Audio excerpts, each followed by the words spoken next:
यार सिंधी ॻाल्हि ॿुध, हक़ कॾहिं बि तरी ते नाहिनि मिलंदा। हासिल करण लाइ जदोजहद करणी पवे थी।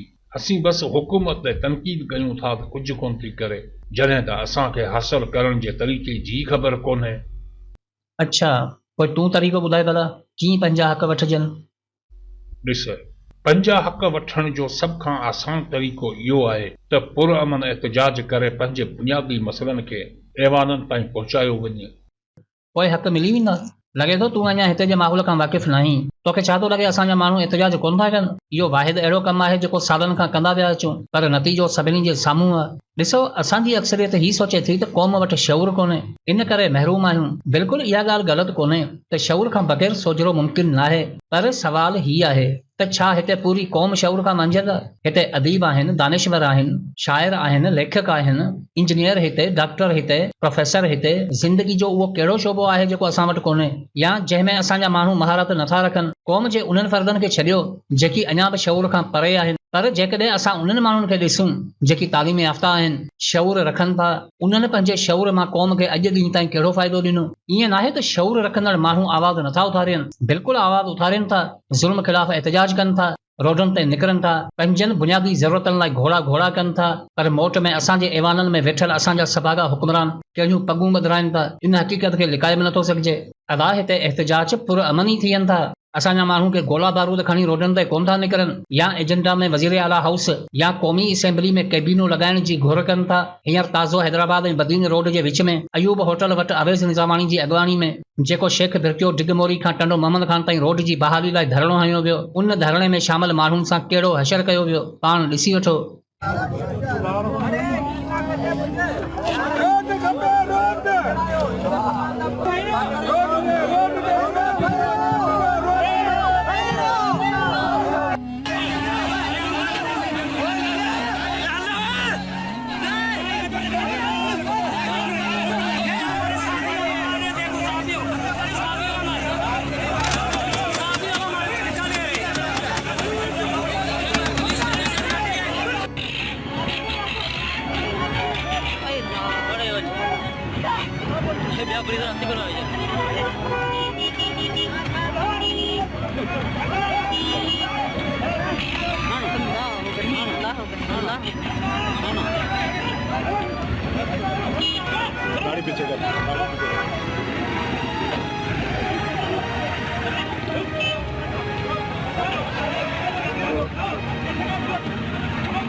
असीं के क्रिमिनल न आहियूं, के गुंडा न आहियूं, के धाड़ेल, के फोरू, के लोफर न आहियूं जो असांजे बुनियादी हक़नि खे ईअं दबायो थो वञे।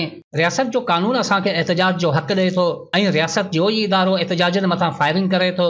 ही त को कानून कोन्हे। जेकॾहिं एहतजाज करणु, धरणा हणणु अव्हां जी नज़र में ॾोहो आहे त पोइ सभ खां पहिरीं मुल्क जे वज़ीर आज़म ते FIR कटे जेल में विझोसि, जंहिं पूरे इस्लामाबाद खे यरगमाल बणाए अहम इदारनि में तोड़ फोड़ कई आहे। मुर्सी त हथ विझोसि, बाक़ी शल न असांजा ग़रीब माण्हू किथे भुल ॾियनि, सभु कमांडो थी अची बीह रहंदा।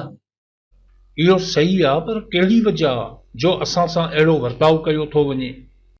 ॾिसो अदा, मूं इलाही दफ़ा इहो चयो आहे त बिरादरियुनि ते ज़ोर क़ौमी शऊर खे ख़तमु करे छॾींदो। जेकॾहिं इन अज़ाब मां जान छॾाइणी आहे त हिकु क़ौम थी अॻियां वधो। असांजा इलाही नौजवान कुझु करणु चाहिनि था, कुझु बदिलाइणु चाहिनि था, पंहिंजे अकल पंहिंजी सोच ज़रिए तब्दीली आणणु चाहिनि था, पर मसइलो इहो आहे त इन्हनि जो साथ कोन्हे। मिसाल, हिन धरणे खे लीड करण वारो अवेज़ निज़ामानी जी बायोडेटा पढ़ूं था त हू को मिनिस्टर वज़ीर कोन्हे, को वॾेरो कोन्हे, न ई अफ्रीका जे जंगलनि मां आयल को अजनबी वजूद आहे। असांजी क़ौम मां निकितल हिकु शऊर जो ॾीओ आहे जंहिं पंहिंजा हक़ सुञाणे महरूमी खे महसूस करे कदम वधाइण जी कोशिश कई, पर जॾहिं उन्ही कोशिश मथां फायरिंग करे दबाइण जी कोशिश कई वई, तॾहिं असांजा ज़हन फेसबुक ते वेही ठठोलियूं करण में मसरूफ़ हुआ। अहिड़ा हज़ारे नौजवान समाज जे तल्ख़ हक़ीक़तनि खे लत हणी हक़ वठण जी हिमत कनि था, पर अफ़सोस असांजो शऊर इन हद ताईं सोचण जी अहलियत खां ई महरूम थी वियो आहे। सदाईं हिन तोहमत खे बर्दाश्त कयो आहे त कुझु करण जी अहलियत नथा रखूं, पर हक़ीक़त ही आहे त करण वारा हज़ार आहिनि, पर साथ ॾियण वारी हिमत नथा रखूं। पंहिंजी तारीख़ खे छॾियो,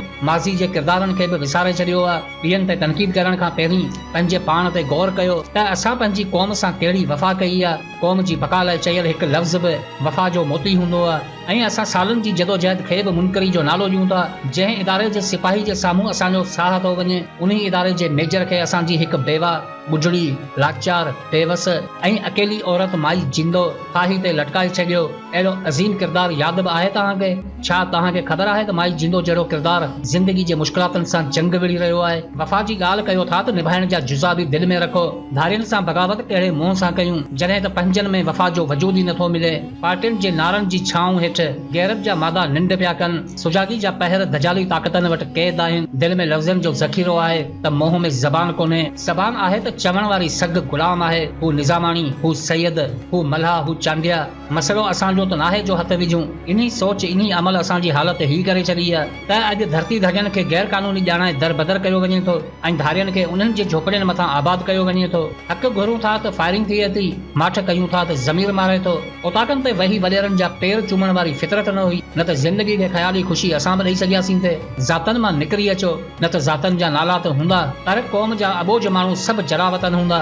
जेको बि कुझु करण जी कोशिश करे, जंहिंजो मक़सदु भलाई ऐं तरक़ी हुजे, हुन जो साथ ॾियो। जेकॾहिं साथ नथा ॾेई सघो त तनक़ीद जा बल्ब ॿारे दुश्मन खे रोशनी मुहैया न कयो। हर महिरमी जो असरु तव्हां ते बि अचणो आहे। इन करे मंज़िल ॾांहुं क़दम खणी काफ़िले जी शक्ल अख़्तियार कयो। सभु हिकु थी वञो। कहिड़ो फ़र्क़ु थो पवे आऊं केरु आहियां, तव्हां केरु आहियो? जे ज़ातनि सां तालुक़ रखण को ॾोह कोन्हे त क़ौम जी वहदत खे विसारण बि का गैरत कोन्हे। यादि रखो त मंज़िल भली वाज़े हुजे, पर जेकॾहिं रस्ते में कंडा आहिनि त इतिहाद जी जुती लाज़मी हूंदी आहे। सबर ऐं बर्दाश्त जी बि हिकु हद हूंदी आहे जेका सदियनि खां हिते लताड़जी वई आहे। अदा अञा बि मक़सद लाइ सिर्फ़ु सोचियो था त कमाल कयो था। क़ौमूं ज़वाल मां सिखंदियूं आहिनि, तख़लीक़ी सोच रखी मंज़िल ॾांहुं क़दम खणंदियूं आहिनि। असांजी तारीख़ दर्दनि सां भरी पई आहे। जिस्म सदमनि जे सरीबनि ते टंगिया पिया आहिनि। आवाज़ जी गूंज कंहिं वॾेरे भोतार जे ज़ुल्म सां अटकी पई आहे। ॾिसण बावजूद परखे नथा सघूं, परखण बावजूद फ़ैसिलो नथा करे सघूं। दुनिया जे हर ज़ुल्म खे पंजे मथां ॾिठो आहे। गुरबत नाइंसाफ़ी जी इंतहा खे बर्दाश्त कयो आहे। पोइ बि चप चोरण खां पहिरीं हरीफ़ जी मुखालफ़त खे मान ॾिनो आहे। ज़हन में रहे त ज़िंदगी गुज़ारण को वॾो कमु कोन्हे।